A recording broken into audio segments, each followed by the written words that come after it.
بسم اللہ الرحمن الرحیم۔ السلام علیکم ورحمۃ اللہ وبرکاتہ۔ ناظرین گرامی، زخمی دل پر مرہم رکھنے والی آیات مبارکہ۔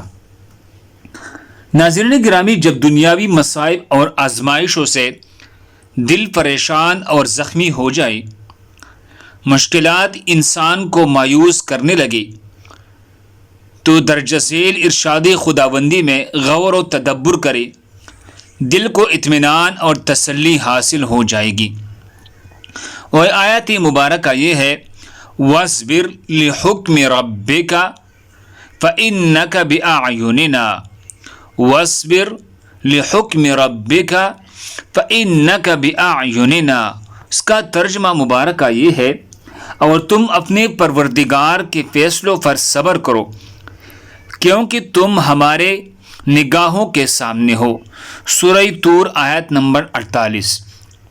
اللہ ہم سب کو اس پر عمل کرنے کی توفیق عطا فرمائے۔